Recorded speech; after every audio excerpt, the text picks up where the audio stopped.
Hi everyone, स्वागत है आप सभी का टॉपर्स IQ के इस ऑनलाइन प्लेटफॉर्म पे। आशा करता हूँ आप लोग स्वस्थ होंगे, मस्त होंगे, अच्छे होंगे, बेहतर होंगे।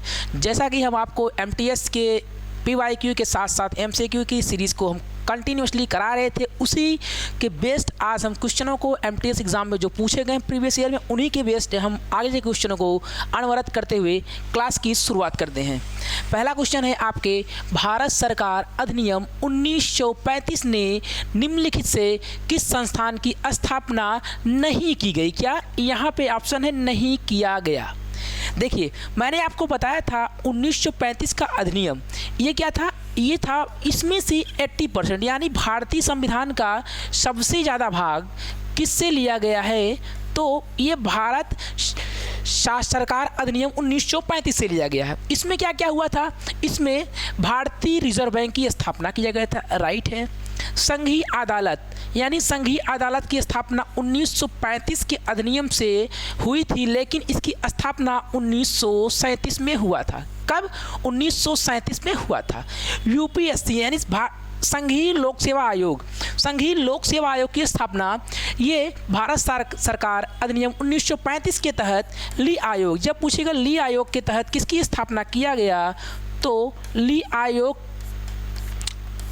आयोग समिति के आधार पर संघीय लोक सेवा आयोग की स्थापना 1929 में किया गया।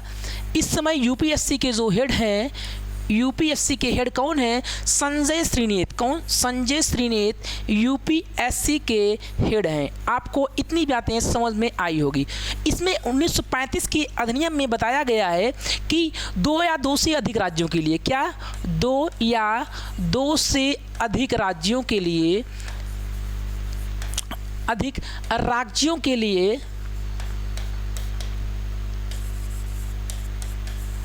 2 या 2 से अधिक राज्यों के लिए राज्य लोक सेवा आयोग, क्या राज्य लोक सेवा आयोग, इसकी भी बात कही गई थी। इसमें क्या क्या कहा गया था? 2 या 2 से अधिक राज्यों के लिए लोक सेवा आयोग की स्थापना की बात कही गई थी। इसमें रिजर्व बैंक की स्थापना कब हुई थी? 1 अप्रैल 1949 को। 1 अप्रैल 1935 जो है रिजर्व बैंक की स्थापना होती है। रिजर्व बैंक की स्थापना किस अधिनियम के तहत होती है? 1934 के अधिनियम आया था। ये कौन सा था? यंग हिल्टन आयोग। क्या? Young Hilton committee. Young Hilton committee की सिफारिश पर रिजर्व बैंक स्थापना किया गया। इसमें भारतीय परिषद अधिनियम की स्थापना नहीं किया गया। इसका मतलब यही ऑप्शन मेरा सही है। इसमें आइए कुछ और आपको हम बताते हैं कि इसमें क्या हो गया। प्रांतों में द्वैध शासन को समाप्त कर दिया गया। क्या? प्रांतों में जो द्वैध शासन था इसे समाप्त कर दिया गया। क्या किया गया? इसे समाप्त कर दिया गया। उसके बाद क्या किया गया? प्रांतों को स्वायत्तता दी गई। क्या? प्रांतों को स्वायत्तता दी गई। क्या? स्वायत्तता दी गई। प्रांतों को क्या दिया गया? स्वायत्तता, यानी प्रांतों को फ्री कर दिया गया। लेकिन केंद्र में द्वैध शासन लागू कर दिया गया। क्या? केंद्र में द्वैध शासन लागू कर दिया गया। क्या? केंद्र में द्वैध शासन लागू कर दिया गया। जब पूछेगा केंद्र में द्वैध शासन लागू किस अधिनियम के तहत किया गया? 1935 के अधिनियम। प्रांतों में द्वैध शासन को समाप्त कर दिया गया। इसमें प्रांतों को क्या कर दिया गया? फ्री कर दिया गया। केंद्र में द्वैध शासन को लागू किया गया। उसमें क्या हुआ? 1935 के अधिनियम महत्वपूर्ण क्या हो गया? इसमें वर्मा को, किसको? वर्मा को म्यांमार से अलग कर दिया गया। किससे? म्यांमार से अलग किया गया। पूछेगा वर्मा को म्यांमार से अलग किस अधिनियम के द्वारा किया गया? तो 1935 के अधिनियम के द्वारा। इसमें और क्या हुआ? अदन। क्या? अदन को इंग्लैंड के उपनिवेश से अलग कर दिया गया। क्या? अदन को इंग्लैंड के उपनिवेश से अलग कर दिया गया। ये बात ध्यान रखिएगा। उसके बाद पूछेगा बरार। क्या? बरार को मध्य प्रांत से अलग कर दिया। किससे? बरार को मध्य प्रांत से अलग कर दिया गया। इतनी बात आपको याद रखना है। पूछ सकता है इसमें आखिर इसी अधिनियम के तहत क्या हुई? इसी अधिनियम के तहत 6 राज्यों में विधान परिषद, क्या 6 राज्यों में विधान परिषद की स्थापना की गई। किसकी? विधान परिषद। 6 राज्यों में विधान परिषद की स्थापना की गई। वो कैसे? 6 राज्य कौन कौन से हैं? आपका पहला राज्य है महाराष्ट्र, दूसरा आपका है कर्नाटक, यूपी और बिहार। कौन कौन? यूपी और बिहार। उसके साथ आंध्र प्रदेश और तेलंगाना। कौन? आंध्र प्रदेश और तेलंगाना। यानी 6 राज्यों में क्या हो विधान परिषद। कैसे एक मैप के माध्यम से आपको हम समझाने का पूरा बेहतर प्रयास करते हैं। देखिए मैप में क्या होता है, ये आपको मान लीजिए मैंने इंडिया का मैप है, क्या इंडिया का मैप, ठीक। इंडिया का मैप में आपको देखिएगा यहाँ पे आपका क्या है महाराष्ट्र, महाराष्ट्र के जस्ट नीचे क्या है कर्नाटक, ये 2 हो गया। आंध्र प्रदेश, आंध्र प्रदेश से टूट कर कौन सा बना है तेलंगाना, क्या तेलंगाना, 2 राज्य यहाँ पे हो गए। उसके बाद यूपी और बिहार, कौन यूपी और बिहार। इसका मतलब 6 राज्यों में जो विधान परिषद की स्थापना हुई थी वो 1935 के अधिनियम से हुई थी। इतनी बात आपको याद रखना है। शस्त्र रामानुजम पुरस्कार किस क्षेत्र में दिया जाता है। देखिए शस्त्र रामानुजन अवार्ड ये तो दिया जाता है गणित के क्षेत्र में, किसमें, मैथ के क्षेत्र में। एक मैथ के क्षेत्र में एबल अवार्ड, क्या एबेल पुरस्कार भी मैथ के क्षेत्र में दिया जाता है। उसके बाद साहित्य के क्षेत्र में आप पढ़े होंगे कि बुकर पुरस्कार, क्या बुकर पुरस्कार किसके क्षेत्र में दिया जाता है, तो साहित्य के क्षेत्र में दिया जाता है। तो एक पुरस्कार है वाचस्पति, क्या वाचस्पति अवार्ड, अभी ये पूछा गया था एग्जाम में, वाचस्पति अवार्ड जो है ये किस क्षेत्र में दिया जाता है, तो ये जो है संस्कृत के क्षेत्र में, किसके, संस्कृत के क्षेत्र में उत्कृष्ट योगदान के लिए वाचस्पति अवार्ड दिया जाता है। इतनी बात आपको याद रखना है। फिर पूछ सकता है कि चिकित्सा के क्षेत्र में, किसमें, चिकित्सा के क्षेत्र में यानी मेडिकल के फील्ड में कौन सा अवार्ड दिया जाता है। वीसी राय, कौन सा, वीसी राय अवार्ड, या पूछेगा धन्वंतरी अवार्ड, कौन सा, धन्वंतरी अवार्ड जो है ये किस क्षेत्र में दिया जाता है, तो चिकित्सा के क्षेत्र में दिया जाता है।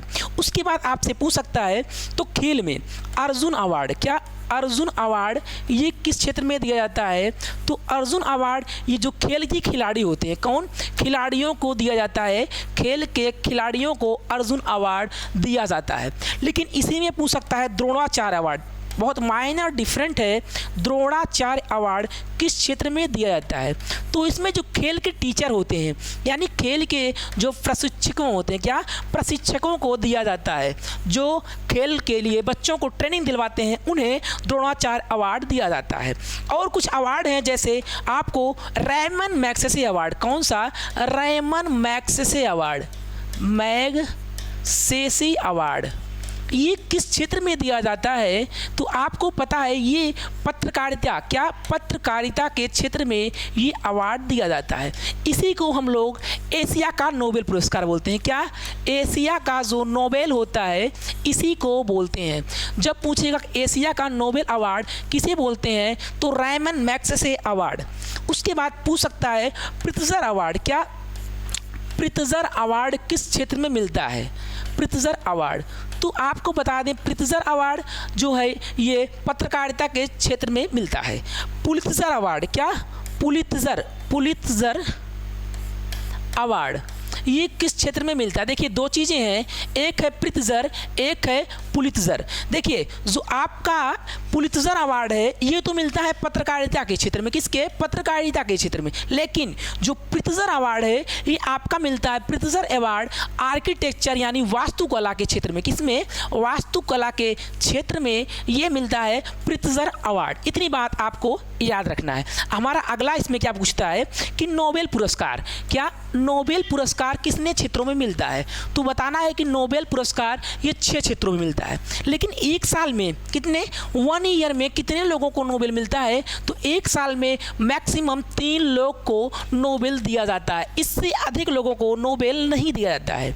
तो नोबेल पुरस्कार, जो नोबेल पुरस्कार की शुरुआत हुई 1901 में, ये किसमें, 1901 में शांति, क्या शांति, शांति के बाद साहित्य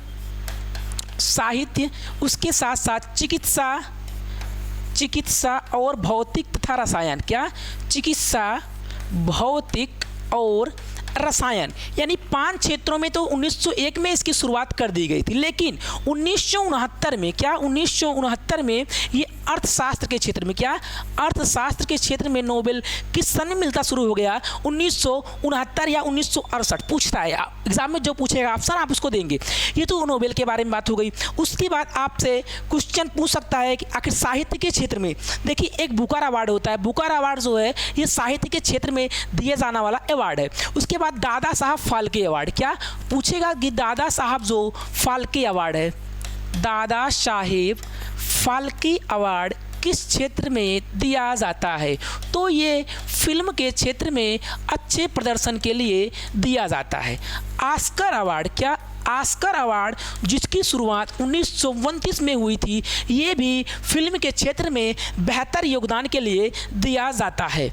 हमारा अगला ऑप्शन है कि यूएनओ, क्या यूएनओ इसको लिखा यूएनओ सुरक्षा परिषद में कितने अस्थायी सदस्य हैं? Security council.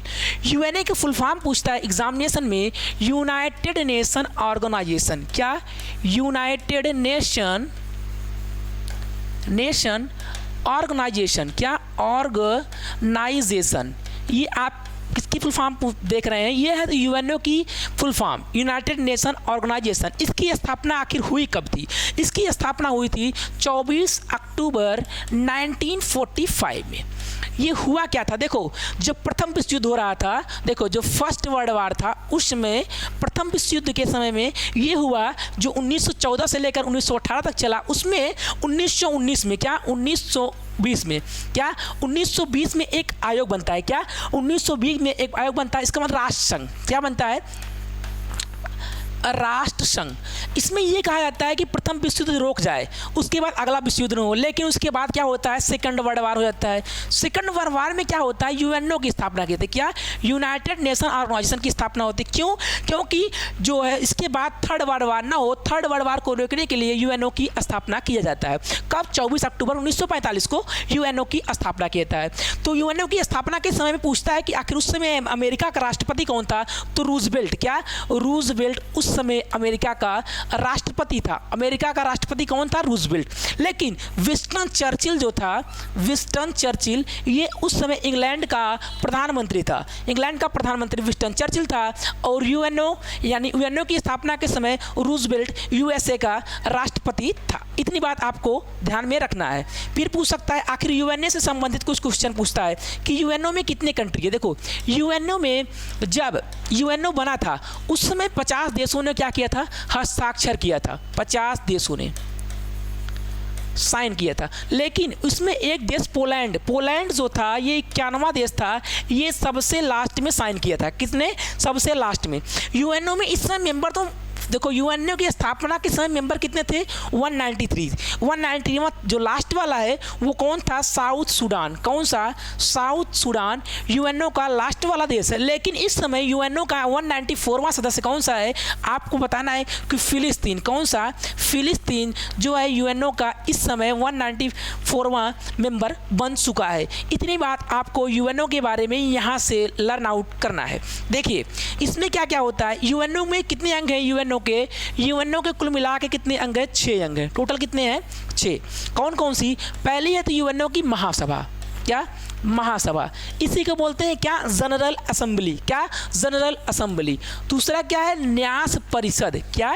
न्यास परिषद या प्रन्यास परिषद, ये हो गया। उसके बाद अंतर्राष्ट्रीय न्यायालय। क्या? अंतर्राष्ट्रीय न्यायालय आपका ये हो गया तीसरा। उसके बाद सिक्योरिटी काउंसिल यानी सुरक्षा परिषद। क्या? सुरक्षा परिषद, ये आपका 5वां हो गया। 6वां क्या हो गया? सामाजिक और आर्थिक। क्या? सामाजिक और आर्थिक परिषद। सामाजिक और आर्थिक परिषद। देखिए, आपको 3 महासभा, न्यास परिषद, अंतर्राष्ट्रीय न्यायालय, सुरक्षा परिषद, सामाजिक और आर्थिक परिषद, एक और 6 टोटल कितने हैं? यूएनओ के कितने अंग हैं? 6 अंग। जब ऑप्शन में एग्जाम पूछेगा यूएनओ के कितने अंग हैं? 6 अंग है। उसमें क्या है? सिक्योरिटी काउंसिल है। एक आपका 6वां अंग कौन सा है? सचिवालय। कौन सा? सचिवालय जो है यूएनओ का 6वां अंग है। यूएनओ के कितने अंग है? 6 अंग है। जनरल असेंबली, न्यास परिषद, सेक्रेटरिएट यानी सचिवालय, अंतर्राष्ट्रीय न्यायालय। इसका मुख्यालय कहाँ पे? The Hague, Netherland. कहाँ पे है इसका मुख्यालय? जो है the Hague, Netherland. The Hague कहाँ पे है इस समय? नीदरलैंड पे है। कहाँ पे? नीदरलैंड में इसका मुख्यालय है। इतनी बात आपको यहाँ से लर्न आउट करना है।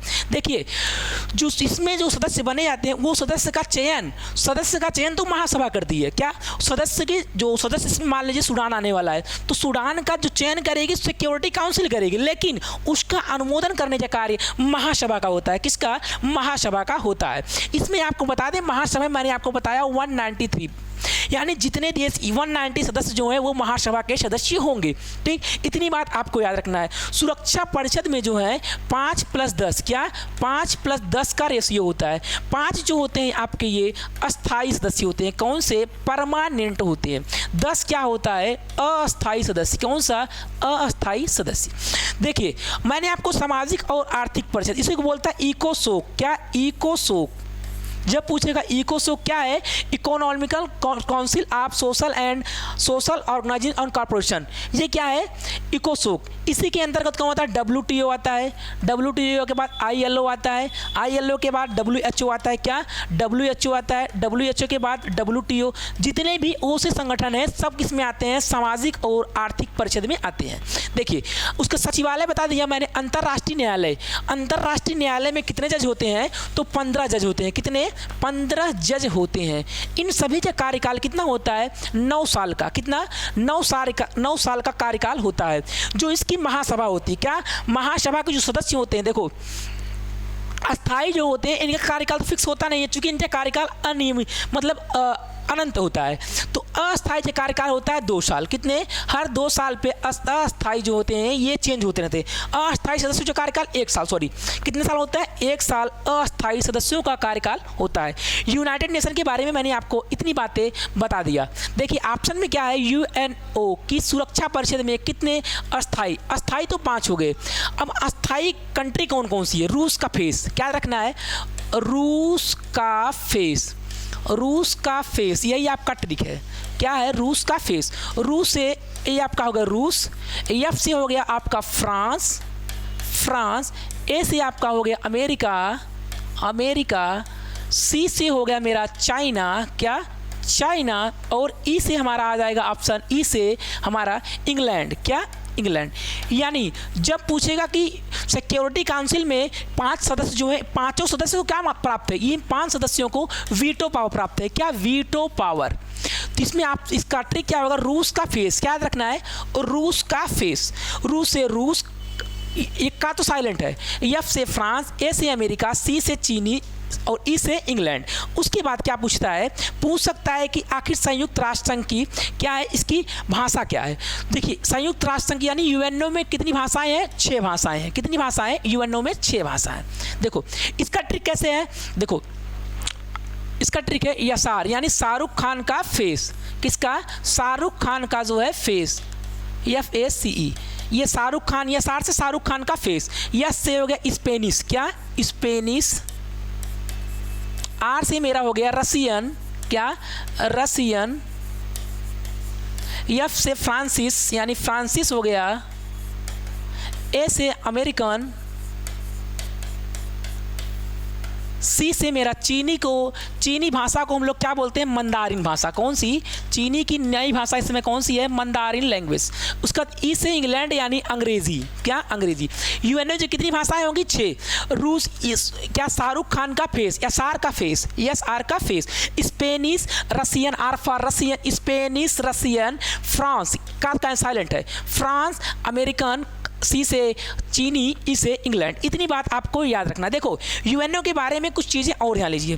कार्यकारी भाषा कितनी है इसकी, कार्यकारी भाषा, जो कार्यकारी भाषा UNO की ये तो 2 है मात्र। कितनी है, 2। कौन कौन सी, इसमें है एक फ्रांस, क्या, फ्रांस की भाषा है, और एक अंग्रेजी भाषा, क्या, अंग्रेजी भाषा। जब पूछेगा UNO की नई भाषा इस समय न्यूनतम भाषा कौन सी है, तो अरबी, क्या, अरबी। देखो कितनी भाषा है, 1 2 3 4 5 6।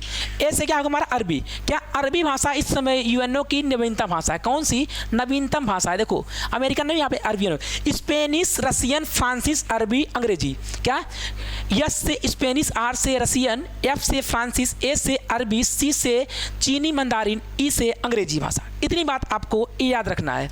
हमारा अगला क्वेश्चन है महेंद्रगिरी चोटी।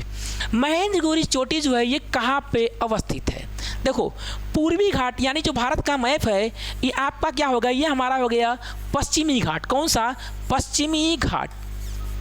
और हमारा ये क्या हो गया, ये हो गया पूर्वी घाट। कौन सा, पूर्वी घाट। देखिए पश्चिमी घाट की सबसे ऊंची चोटी कौन सी है, सह्याद्री।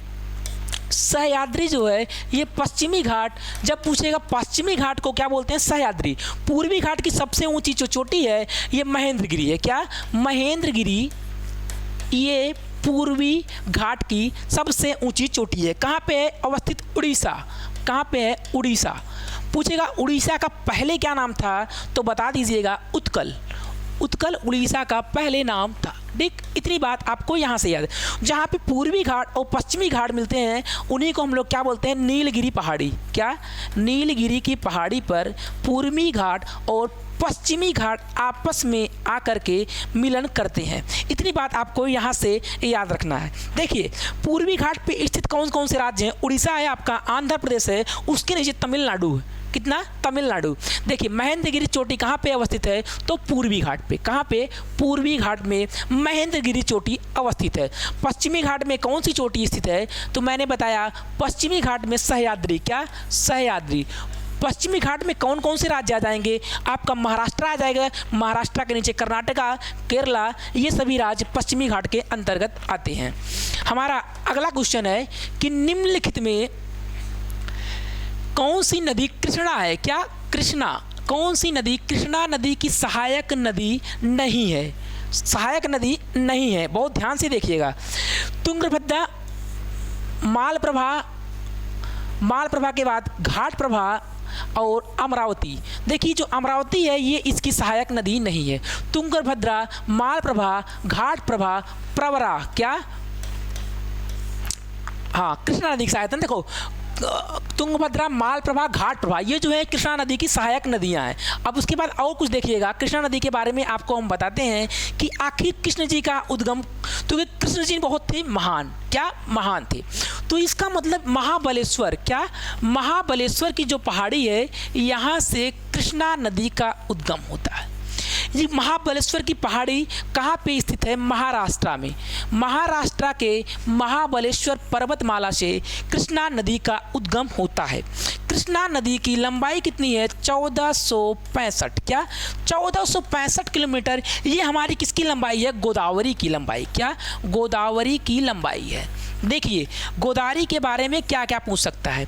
दक्षिण भारत के, क्या, दक्षिण भारत की सबसे लंबी नदी, दक्षिण भारत की सबसे लॉन्गेस्ट रिवर,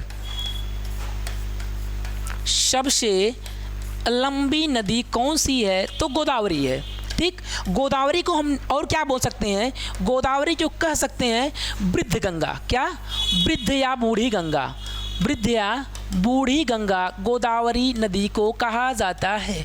उसके बाद गोदावरी को हम लोग बोलते हैं दक्षिणी गंगा। क्या, दक्षिणी गंगा। पूछेगा ऑप्शन में दक्षिणी गंगा क्या है, तो गोदावरी नदी को दक्षिणी गंगा की संज्ञा दिया जाता है। उसकी बात पूछता है कि आखिर गोदावरी नदी के साथ साथ दक्षिण की गंगा, क्या ऑप्शन में पूछेगा दक्षिण की गंगा, तो दक्षिण की गंगा। देखो इसमें की आया है, इसका मतलब क्या हो जाएगा, कावेरी। क्या, कावेरी नदी को दक्षिण की गंगा कहते हैं, दक्षिण की गंगा। और भारत की सबसे लंबी नदी कौन सी है, भारत की जो है सबसे लंबी नदी जो है ये हमारी है गंगा नदी। कौन सी नदी है, गंगा नदी। इसकी लंबाई कितनी है, गंगा की लंबाई तो आपको पता होगा 2525 किलोमीटर। कितनी रेंज है, 2525 किलोमीटर। उसके बाद कावेरी, मैंने आपको कावेरी के बारे में बताया। कावेरी का उद्गम कहाँ पे होता है, तो ब्रह्मगिरी पहाड़ी। क्या, ब्रह्मगिरी पहाड़ियों से कावेरी नदी, ब्रह्मगिरी जो पहाड़ी है यहाँ से कावेरी नदी का उद्गम होता है। ब्रह्मगिरी की पहाड़ियाँ कहाँ पे है, कर्नाटक में अवस्थित है। इतनी बात आपको याद रखना है। पूछता है कि कृष्णा नदी, क्या, ताप्ती नदी पूछ लेगा कि ताप्ती नदी ये कहाँ से निकलती है, ये मुल्ताई की पहाड़ी से। कहाँ से, मुल्ताई पहाड़ी। ये कहाँ पे है, मुल्ताई पहाड़ी हमारी मध्य प्रदेश में है। यहाँ से ताप्ती नदी का उद्गम होता है। ताप्ती, देखो मैंने क्या बताया था, पूर्व से पश्चिम। सभी नदियाँ कहाँ से बहती हैं, पश्चिम से पूर्व। लेकिन पूर्व से पश्चिम कितनी नदियाँ बहती हैं, तो 4 नदियाँ हैं। कौन कौन सा ऑप्शन याद रखना है, समानता। क्या याद रखना है, ट्रिक, समानता एक ट्रिक है। ये जो है पूर्व से पश्चिम नदियों का क्रम कौन से है, पूर्व से पश्चिम बहने वाली नदियाँ। समानता से सा से हो गया साबरमती, साबरमती, माही, म से माही, नर्मदा और ताप्ती, कौन सा? नर्मदा उत्ता से ताप्ती। देखो कैसे, पूर्व से पश्चिम, क्या? पूर्व से पश्चिम जो है बहने वाली नदियों का क्रम क्या है? समानता, क्या? समानता। श से साबरमती, मा से माही, न से नर्मदा, ता से ताप्ती। इतनी बात आपको याद रखना है। हमारा अगला क्वेश्चन है, क्या है? देखो मैंने आपको ऑप्शन बता दिया कि अमरावती नदी जो है इसकी सहायक नदी नहीं है। हमारा अगला क्वेश्चन है कि दक्षिण भारत की नदियों में सबसे लंबी नदी। मैंने अभी आपको ये बात को क्लियर कर दिया है कि दक्षिण की सबसे लंबी नदी कौन सी है? तो गोदावरी नदी। क्या? गोदावरी नदी दक्षिण की सबसे लंबी नदी है। 1465 किलोमीटर। कितना? 1465 किलोमीटर। पूछे गंगा की सबसे लंबी सहायक नदी, गंगा की सबसे लंबी जो है सहायक नदी ये कौन सी है? तो आपको मैंने बताया था गंगा की सबसे लंबी जो सहायक नदी है ये कौन सी है? यमुना। यमुना रिवर गंगा की सबसे लंबी सहायक नदी है। कितनी लंबाई है? 1376 किलोमीटर। क्या? 1376 किलोमीटर। इतनी बात आपको याद रखना है। देखिए नर्मदा नदी के तट पे कौन सा बांध है? ओंकारेश्वर बांध। क्या? ओंकारेश्वर बांध ये कहाँ पे स्थित है? नर्मदा नदी पर मध्य प्रदेश में अवस्थित है। ठीक है। श्रीशैलम बांध ये भी होगा। ताप्ती मैंने कहाँ बताया? ताप्ती के किनारे कौन सा शहर अवस्थित है? सूरत। क्या? सूरत जो है ये ताप्ती नदी के किनारे अवस्थित है। कृष्णा नदी आपको मैंने बताया महाबलेश्वर की पहाड़ी से कृष्णा नदी का उद्गम होता है। महाबलेश्वर की पहाड़ी से कृष्णा नदी का उद्गम होता है। कृष्णा नदी पे कौन सा बांध बना है? अलमाटी बांध। क्या? अलमाटी बांध कृष्णा नदी पर अवस्थित है जो कि कर्नाटका में अवस्थित है। इतनी बातें आपको इस क्वेश्चन से याद रखना है। किस गुप्त शासक को विक्रमादित्य की उपाधि दिया गया? किसकी? विक्रमादित्य की उपाधि दिया गया। देखिए मैंने आपको बताया था कि जो चंद्रगुप्त द्वितीय, क्या? चंद्रगुप्त द्वितीय है इसे विक्रमादित्य की उपाधि दिया गया था। यानी गुप्त वंश, क्या? गुप्त डायनेस्टी जो है इसके संस्थापक तो श्रीगुप्त हैं। कौन? इसके जो संस्थापक हैं श्रीगुप्त। गुप्त वंश के संस्थापक हमारे श्रीगुप्त। ठीक। उसके बाद देखिएगा, हाँ गुप्त वंश के संस्थापक तो श्रीगुप्त हैं। जब पूछेगा कि गुप्त वंश का वास्तविक जो संस्थापक ये कौन है, तो वास्तविक संस्थापक ये चंद्रगुप्त प्रथम। चंद्रगुप्त जो प्रथम है ये गुप्त वंश का वास्तविक संस्थापक है। इसे हम लोग महाराजाधिराज, क्या? महाराजाधिराज की संज्ञा देते हैं।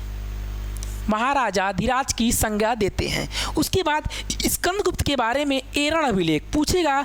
एरण अभिलेख का संबंध किससे है? तो ये स्कंदगुप्त से संबंधित है।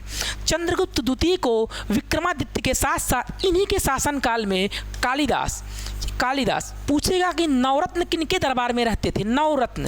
नवरत्न यानी 9 महान जो रचनाकार थे किसके शासनकाल में रहते थे? चंद्रगुप्त द्वितीय के समय। कालिदास की महत्वपूर्ण जो रचनाएं हैं, क्या? कुमार संभवम के साथ साथ विक्रमोर्वशीयम। क्या?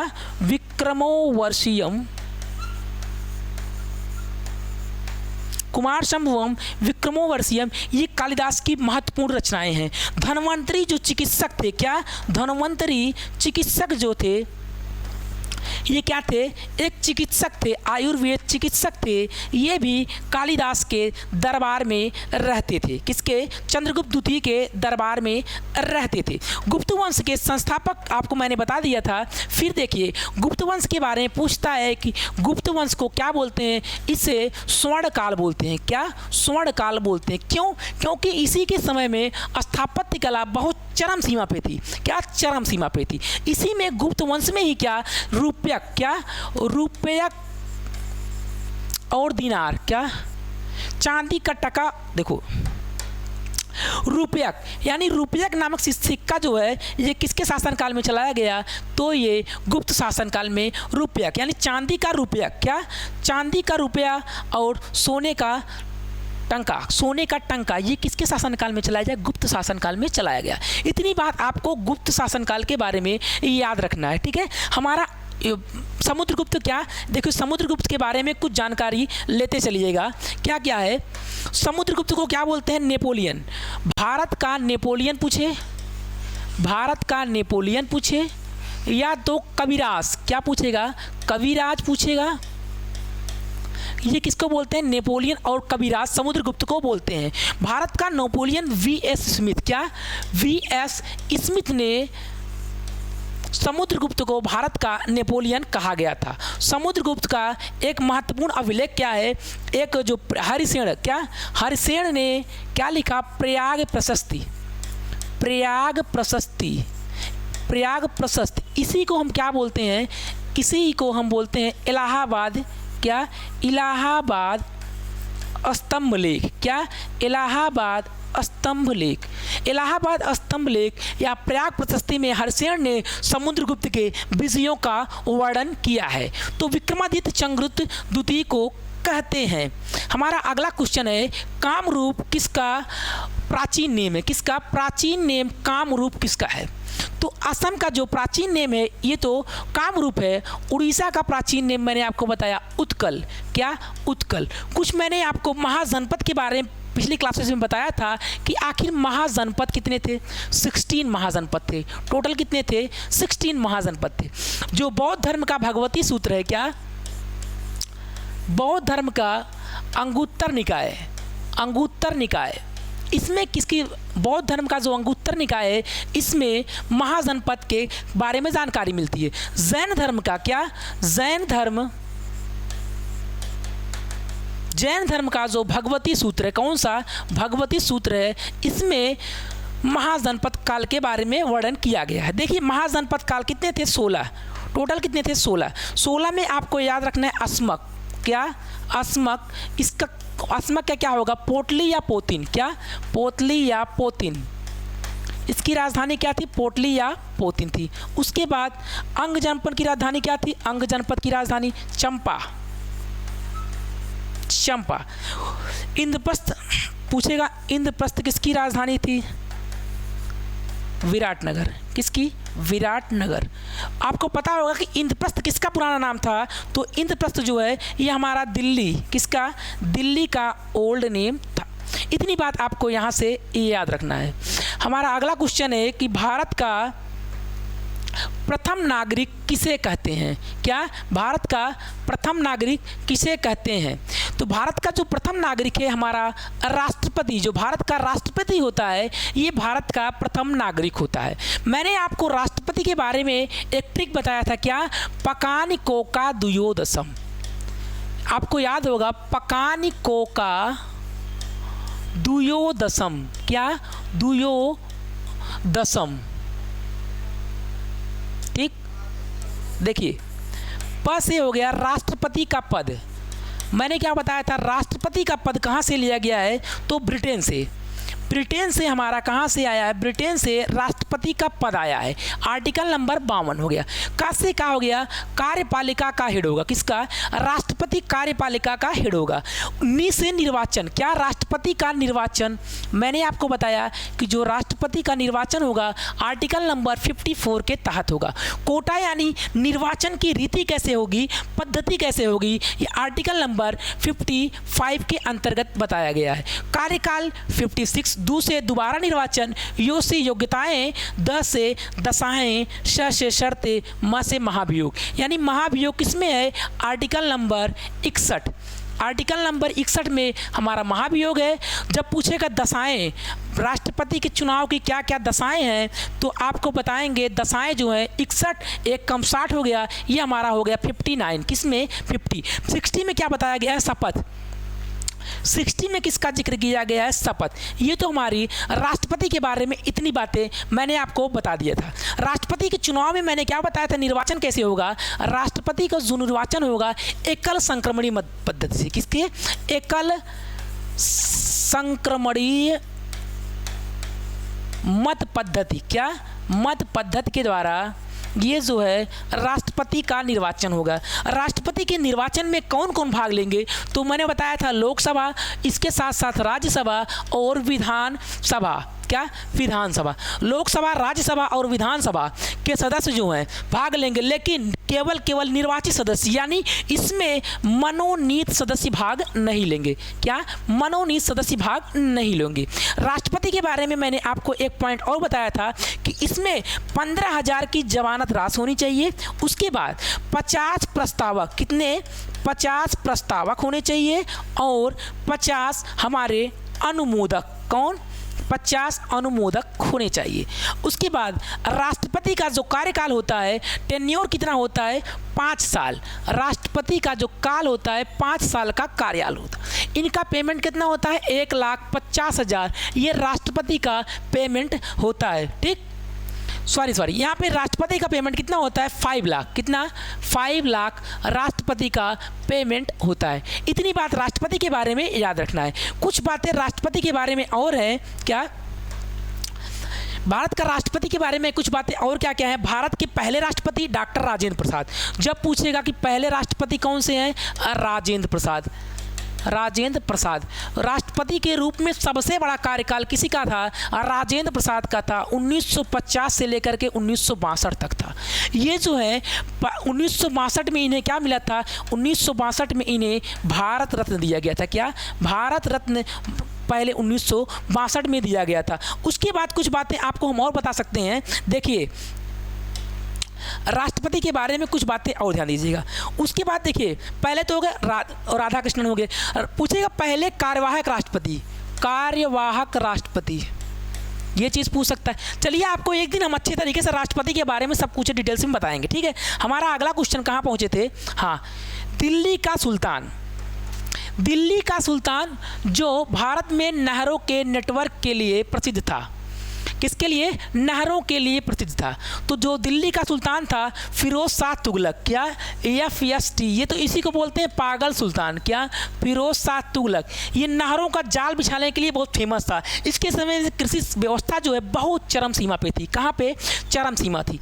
मैंने आपको गुलाम वंश के बारे में बताया था। क्या बताया था?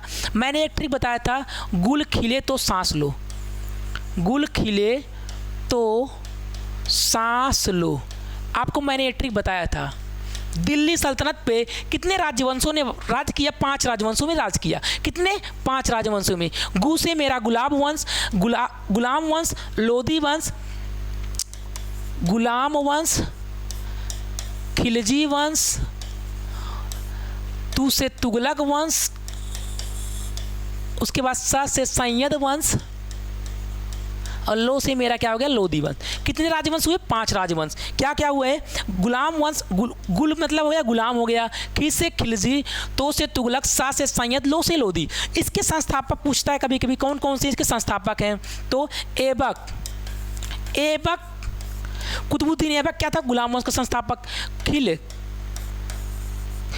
कुतुबुद्दीन ऐबक गुलाम वंश का संस्थापक। गयासुद्दीन खिलजी। क्या? जलालुद्दीन ऐबक जल गया खिलजी से। जलालुद्दीन खिलजी। क्या? जलालुद्दीन जो है खिलजी, ये हमारा कौन से संस्थापक थे? खिलजी वंश के संस्थापक थे। तुगलक वंश के संस्थापक गयासुद्दीन तुगलक। कौन से? गयासुद्दीन जो तुगलक थे, तुगलक वंश के संस्थापक थे। सैयद वंश के संस्थापक खिज्र खां। कौन? खिज्र खां। लोधी वंश के संस्थापक बहलोल लोधी। कौन? बहलोल लोधी। ये लोधी वंश के संस्थापक थे। इतनी बातें आपको याद रखना है। हमारा अगला क्वेश्चन है कि भारत छोड़ो आंदोलन किस वर्ष हुआ था? मैंने आपको बताया था भारत छोड़ो आंदोलन 1942 में। कब हुआ था? 1942 में। भारत छोड़ो आंदोलन का नारा किसने दिया? देखिए, नारा को दिया किसने? इसको दिया मेहर यूसुफ अली। क्या? मेहर यूसुफ अली। मेहर यूसुफ अली ने भारत छोड़ो आंदोलन का नारा दिया। लेकिन इस नारा का यूज किसने किया? गांधी जी ने। क्या? गांधी जी ने इस नारा का यूज किया, भारत छोड़ो आंदोलन। कभी कभी पूछ लेता है इसी को इंग्लिश में ही, क्विट इंडिया मूवमेंट। क्या? Quit India movement. क्या? मूवमेंट। इतनी बात आपको याद रखना है। इसकी शुरुआत कहाँ से हुई थी? भारत छोड़ो आंदोलन की शुरुआत बम्बई। क्या? बम्बई के ग्वालिया टैंक मैदान से। कहाँ से? ग्वालिया जो टैंक मैदान है, यहाँ से इसकी शुरुआत की गई थी। ग्वालियर टैंक मैदान का अब नाम क्या है? अगस्त मैदान। क्या? अगस्त मैदान, अगस्त क्रांति मैदान। इसी के हम क्या बोलते हैं? अगस्त क्रांति ही बोल सकते हैं। ठीक। उसके बाद मुंबई के जो शुरुआत हुई थी भारत छोड़ो आंदोलन की शुरुआत 1942 में, इसमें ऑपरेशन जीरो आवर पूछेगा कि ऑपरेशन जीरो आवर, क्या? ऑपरेशन जीरो आवर किससे संबंधित है? भारत छोड़ो आंदोलन से। इसके समय क्या हुआ, जो कांग्रेस के बड़े बड़े नेता थे उनको गिरफ्तार करके जेल में डाल दिया गया। जैसे गांधी जी को कहाँ पे? गांधी जी को पुणे, क्या? पुणे में एक आगा खा पैलेस से, क्या? आगा खा पैलेस में गांधी जी को यहाँ पे जेल में डाल दिया गया। उसके बाद जेपी नारायण, क्या? जेपी नारायण, उसके बाद डॉक्टर राजेंद्र प्रसाद को भी जेल में डाल दिया गया था। फिर क्या होगा, इसमें मेयर यूसुफ अली के साथ अरोड़ा आसफ अली ने, एक ऐसी महिला थी जिन्होंने इसका ग्राउंड से नेतृत्व किया। उसके बाद आइए हम आज की क्लास का अगला क्वेश्चन देखते हैं। हमारा अगला क्वेश्चन है, खत्म हो चुका है सीरीज। मिलते हैं तब तक के लिए, जय हिंद। अगली क्लास में साथियों, तब तक अपना प्यार बनाए रखिएगा। टॉपर साहिब के परिवार को एक बार सहयोग फिर से आप लोग दमखम लगा के दीजिएगा। MTS के जितने प्रीवियस ईयर के क्वेश्चन होंगे उन सभी क्वेश्चनों को, मैथ और GS की सभी क्वेश्चनों को हम लोग एक गागर में सागर की सीरीज को जल्द से आप लोगों के बीच में लाने का पूरा प्रयास कर रहे हैं। जय हिंद साथियों।